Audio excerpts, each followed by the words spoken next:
2026 উচ্চ মাধ্যমিক fourth semester রাষ্ট্রবিজ্ঞান সাজেশন 100% কমন। চতুর্থ অধ্যায় থেকে। চতুর্থ অধ্যায়ের নাম কি? ভারত সরকারের বিভাগসমূহ। এই অধ্যায় থেকে 2 মার্কের প্রশ্ন আসবে, 6 মার্কের প্রশ্ন আসবে। এই অধ্যায় থেকে প্রচুর প্রশ্ন হয়, প্রচুর। কিন্তু আমি তোমাদের এখন দেখিয়ে দেবো ইম্পর্টেন্ট প্রশ্ন কোনগুলো পড়লে তোমরা 100% কমন পাবে। 6 মার্কের, 2 মার্কের। প্রত্যেকটা অধ্যায় থেকে তোমরা সাজেশনগুলো দেখে নেবে, আর বাকি সাবজেক্টেরও প্রোফাইলটা ভিজিট করে প্লে লিস্টে গেলে পেয়ে যাবে। তো চলো দেখে নেওয়া যাক। প্রথমত আমি তোমাদের শেয়ার করছি 6 মার্কের জন্য কোনগুলো তোমরা পড়বে। প্রচুর প্রশ্ন আছে, তার মধ্যে থেকে বেছে বেছে কোনগুলো পড়লে 100% তোমরা কমন পাবে আমি তোমাদের দেখিয়ে দিচ্ছি 6 মার্কের জন্য। তারপর তোমাদের দেখাবো 2 মার্কের প্রশ্ন। 6 মার্কের জন্য কি কি পড়তে হবে এই অধ্যায় থেকে পড়বে তোমরা। ভারত এই 6 মার্কের প্রশ্ন পড়লে এখান থেকে আবার 2 মার্কের জন্য প্রচুর প্রশ্ন পেয়ে যাবে। মানে একটা প্রশ্ন পড়লে 6 মার্কেরও হয়ে যাচ্ছে, সঙ্গে 2 মার্কের জন্য তোমার পড়া হয়ে যাচ্ছে, অনেকটা কমপ্লিট হয়ে যাবে 2 মার্কের। পড়বে তোমরা ভারতের, ভেরি ইম্পর্টেন্ট, পড়তেই হবে যদি 100% কমন পেতে হয়। ভারতের প্রধানমন্ত্রীর ক্ষমতা ও কার্যাবলী পড়তেই হবে, কোনো মানে ছাড় দেওয়া যাবে না যদি কমন পেতে হয় 6 মার্কের প্রশ্ন। ভারতের পার্লামেন্টের ক্ষমতা ও কার্যাবলী 100% কমন, এগুলো পড়তেই হবে। ভারতের রাষ্ট্রপতির ক্ষমতা ও কার্যাবলী, তাহলে ভারতের প্রধানমন্ত্রী হলো, রাষ্ট্রপতি হলো, পার্লামেন্টের ক্ষমতা ও কার্যাবলী,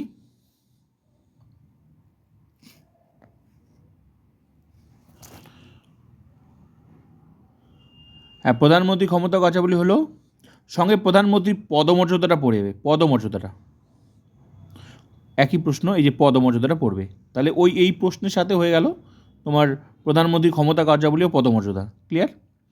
তাহলে প্রধানমন্ত্রীর ক্ষমতা হলো রাষ্ট্রপতি হয়ে গেল, রাষ্ট্রপতি ক্ষমতা কার্যাবলী, রাষ্ট্রপতিরও কিন্তু পদমর্যাদাটা তোমরা পড়ে নেবে, ঠিক আছে? তাহলে একসাথে হয়ে যাচ্ছে। তারপর তোমরা পড়বে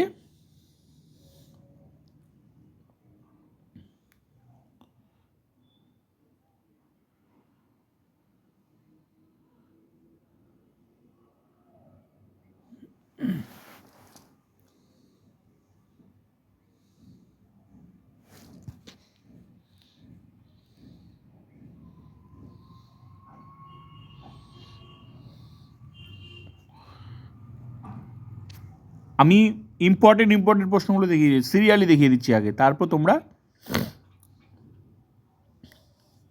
মুখ্যমন্ত্রীর ক্ষমতা কার্যাবলী ও পদমর্যাদা। তাহলে কি হলো? রাষ্ট্রপতি, প্রধানমন্ত্রী, মুখ্যমন্ত্রী। Very important. আস্তে আস্তে এগুলো সবার আগে মুখস্থ করবে। রাষ্ট্রপতির ক্ষমতা কার্যাবলী, প্রধানমন্ত্রী ক্ষমতা কার্যাবলী, মুখ্যমন্ত্রী ক্ষমতা কার্যাবলী, এগুলো আগে সবার আগে মুখস্থ করবে। ক্লিয়ার? তারপরে কি মুখস্থ করবে? তারপরে মুখস্থ করবে তোমরা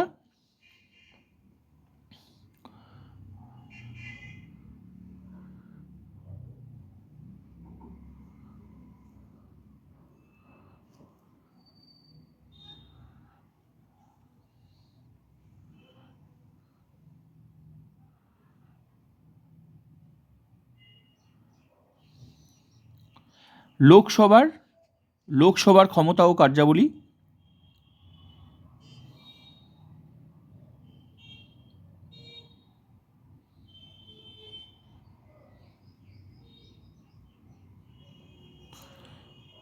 সুপ্রিম কোর্টের গঠন কার্যাবলী,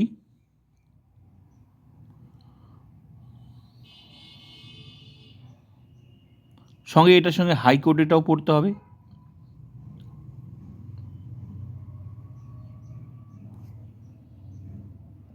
এই যেখানে সুপ্রিম কোর্টের হাইকোর্ট, তাহলে সুপ্রিম কোর্টের গঠন কার্যাবলী সঙ্গে হাইকোর্টের গঠন কার্যাবলী ভেরি ইম্পর্টেন্ট। এগুলো পড়লে এখান থেকে প্রচুর শর্ট প্রশ্ন বার হয়ে যাবে, প্রচুর শর্ট প্রশ্ন, যেগুলো তোমাদের 2 মার্কসেরও প্রশ্ন কিন্তু হয়ে যাচ্ছে, কভার হয়ে যাচ্ছে। তাহলে সুপ্রিম কোর্ট, তারপর high court. Clear? Supreme court, high court, রাষ্ট্রপতি, প্রধানমন্ত্রী, মুখ্যমন্ত্রী, রাজ্যপালটাও পড়তে হবে। রাজ্যপালটা কোথায় গেল? হ্যাঁ এই যে রাজ্যপাল। রাজ্যপাল, রাজ্যপালের স্বেচ্ছাধীন ক্ষমতা, রাজ্যপালের ক্ষমতা সম্পর্কে আলোচনা করো, রাজ্যপালের ক্ষমতা ও কার্যাবলী। হ্যাঁ, এখানে ওই প্রশ্নটার সাথে তোমরা পড়ে নেবে, এই যে রাজ্যপালের, হ্যাঁ এই যে রাজ্যপালে এটার সাথে অ্যাড হয়ে যাবে, রাজ্যপালের ক্ষমতা, কার্যাবলী, পদমর্যাদা, প্রত্যেকটার পদমর্যাদা তোমরা পড়ে নেবে। রাষ্ট্রপতি পদমর্যাদা, প্রধানমন্ত্রী পদমর্যাদা, রাজ্যপালের, মুখ্যমন্ত্রীর কার্যাবলী যখন পড়বে সঙ্গে পদমর্যাদা অবশ্যই পড়ে নেবে। ক্লিয়ার? এই যে এগুলো পড়লে কিন্তু মানে আর কোনো চিন্তা থাকার কথা নয়, কোনো চিন্তা থাকার কথা নয়, আর না পড়লেই টেনশন। আর এগুলো পড়লে যেমন 6 মার্কে তোমার হয়ে যাচ্ছে, সঙ্গে কিন্তু এই অধ্যায়গুলো, এই টপিকগুলো থেকে তোমার কিন্তু 2 মার্কের জন্য তুমি অনেকটা এগিয়ে, সবার থেকে তুমি অনেকটা এগিয়ে। এই অধ্যায় সম্পর্কে একদম তোমার মোটামুটি 90% কমপ্লিট। এবার এক্সট্রা এই অধ্যায় থেকে মানে এই 6 মার্কের জন্য আর কি কি পড়বে, এগুলো যেগুলো বললাম সবার আগে এগুলো মুখস্থ করবে। তারপর এগুলো ইম্পর্টেন্ট, কিন্তু এগুলো 2 মার্কের জন্য আবার পড়তে হবে, কারণ এখানে পড়লে আবার 2 মার্কের জন্য হয়ে যাচ্ছে। খুব যদি প্রশ্ন কঠিন হয়ে যায় তখন তোমার কী বলো তো, তখন এই প্রশ্নগুলো তোমার কাজে লাগবে। তাই অবশ্যই এগুলোও পড়তে হবে, যেগুলো আমি এখন দেখিয়ে দিচ্ছি। তো যেগুলো আগে বললাম সেগুলো আগে মুখস্থ করবে। হ্যাঁ, হ্যাঁ, রাষ্ট্রপতি নির্বাচন পদ্ধতি এগুলো এবার পড়বে।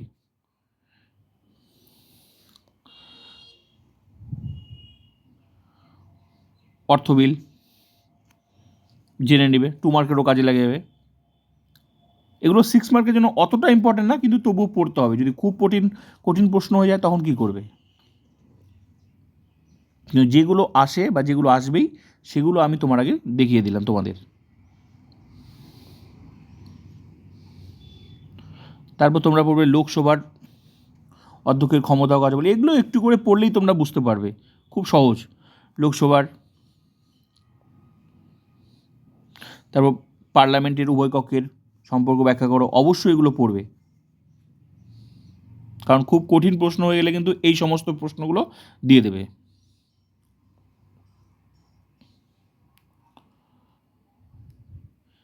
বিচার ব্যবস্থার একটু বৈশিষ্ট্য, লোক আদালতের গঠন,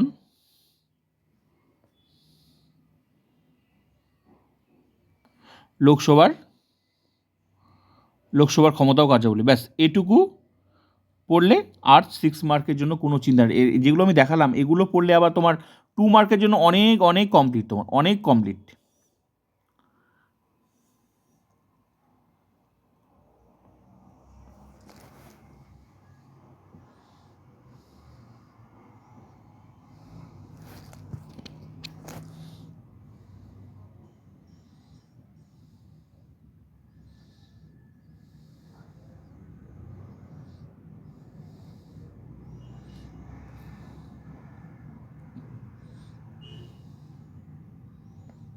হাইকোর্ট, সুপ্রিম কোর্ট তো বলেছি।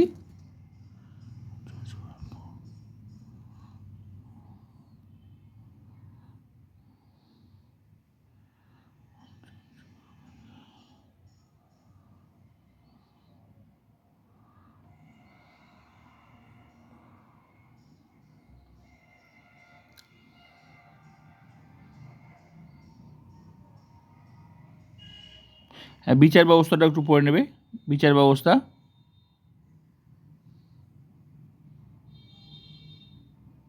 ব্যাস এগুলো হচ্ছে 6 মার্কের জন্য। এবার হচ্ছে 2 মার্কের জন্য। এই 6 মার্কের যেগুলো আমি বললাম এগুলো পড়লে 2 মার্কের তোমাদের অনেক, কিন্তু তোমার অনেক অ্যাডভান্স হয়ে গেল, তোমাদের অনেক অনেক অ্যাডভান্টেজ পেয়ে গেলে এই অধ্যায় থেকে।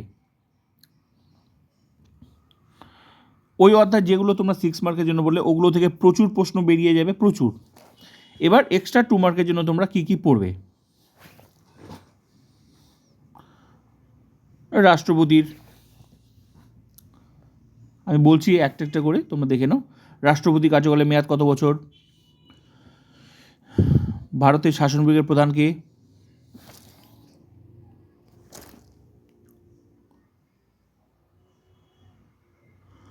সোনার খাঁচায় আবদ্ধ পাখি হলেন রাজ্যপাল, কে বলেছেন?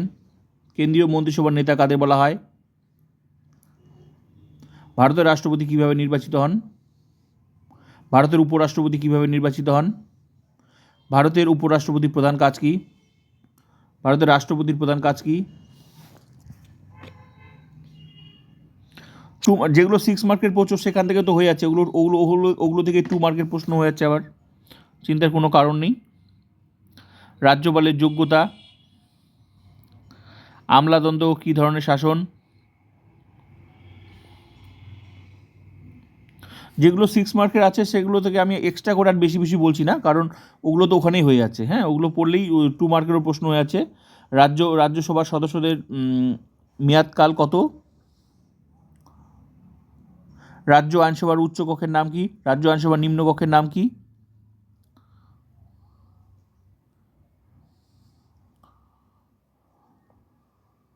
বিচার বিভাগে অতি সক্রিয়তা বলতে কি বোঝো? ভারতের সর্বোচ্চ আদালতের নাম কি আর সর্বনিম্ন আদালতের নাম কি? এগুলো অবশ্যই পড়বে।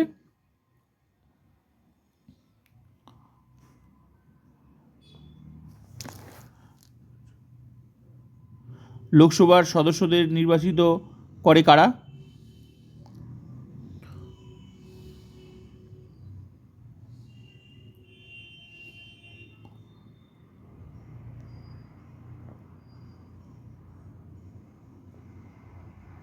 লোকসভার প্রথম স্পিকার কে ছিলেন?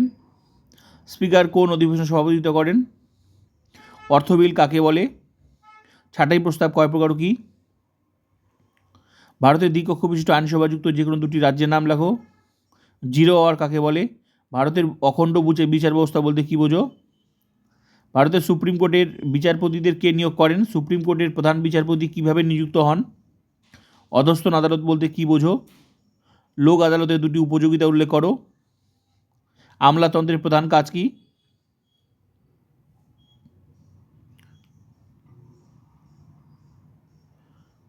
রাষ্ট্রপতি নির্বাচন পদ্ধতিকে কি বলে? রাষ্ট্রপতির বিল বাতিল করার ক্ষমতাকে কি বলে? রাষ্ট্রপতি কখন অর্ডিন্যান্স জারি করতে পারেন? অর্ডিন্যান্স কাকে বলে? রাষ্ট্রপতির হাতে কত ধরনের ভিটো ক্ষমতা রয়েছে? ভিটো কাকে বলে? রাষ্ট্রপতি শাসন বলতে কী বোঝো? পকেট ভিটো কাকে বলে? রাষ্ট্রপতিকে শপথ বাক্য পাঠ করানকে? ভারতের রাষ্ট্রপতিকে কী কারণে পদচ্যুত করা হয়? আরেকটা কথা বলছি, এই যে তোমার রাষ্ট্রপতির বেতন, এগুলো অবশ্যই রাষ্ট্রপতির বেতন কত, তারপর তোমার আমি এখান থেকে বলে দিচ্ছি রাষ্ট্রপতির বেতন কত, তারপর হচ্ছে মুখ্যমন্ত্রীর বেতন কত, প্রধানমন্ত্রীর বেতন কত, ঠিক আছে, এগুলো অবশ্যই পড়বে। হাইকোর্টের প্রধান বিচারপতির বেতন কত, কার্যকালের মেয়াদ কত, সুপ্রিম কোর্টের প্রধান বিচারপতির বেতন কত, সবার বেতনগুলো অবশ্যই জানতে হবে। সবার বেতন, কার্যকালের মেয়াদ, তার গুরুত্ব, এগুলো অবশ্যই জানতে হবে। আমি একবারই আলোচনা করে দিলাম বিষয়গুলো, যাতে তোমরা পড়তে গিয়ে বাকিগুলো তোমরা অবশ্যই পড়ো। রাজ্য মন্ত্রিসভায় কত ধরনের মন্ত্রী থাকেন? মুখ্যমন্ত্রী দুটি কাজ, যেগুলো বড় প্রশ্ন পড়লেই তো এগুলো হয়ে যাচ্ছে, আলাদা করে ওগুলো পড়লেই তোমরা জেনে যাবে বড় প্রশ্ন পড়লেই।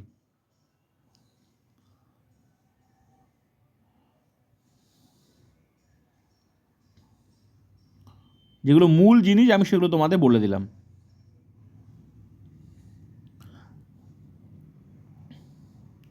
তারপর হাইকোর্টে সুপ্রিম কোর্টের কাজ, এগুলো তো আমি তোমাদের বলেছি, ওগুলো পড়লেই তোমরা 2 মার্কেরও প্রশ্ন হয়ে যাচ্ছে, ওখান থেকে পড়তে গিয়ে প্রচুর প্রশ্ন বার হয়ে যাবে।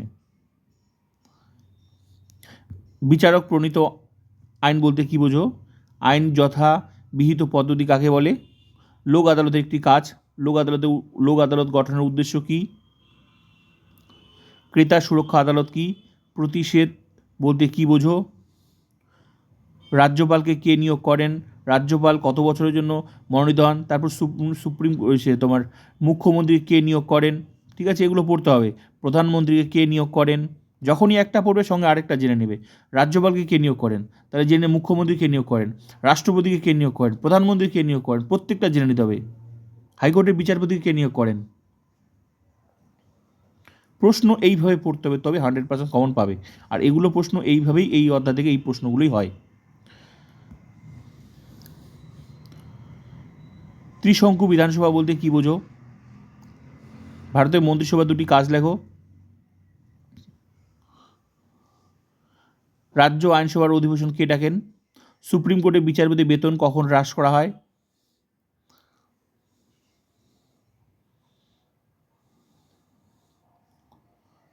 ক্রেতা সুরক্ষা আইন কবে হয়েছিল? ভারতের প্রথম প্রধান বিচারপতি কে ছিলেন?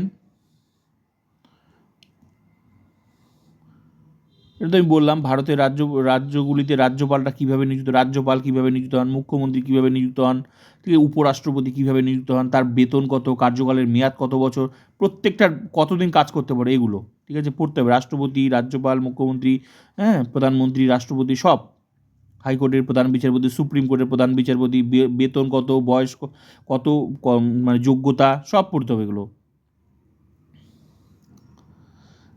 হ্যাঁ, ব্যাস। তারপর রাষ্ট্রপতি নির্বাচনে ব্যবহৃত কোটা বলতে কী বোঝায়?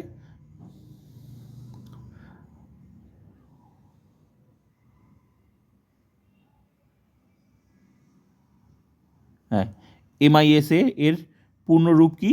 PIL এর পূর্ণরূপ কি?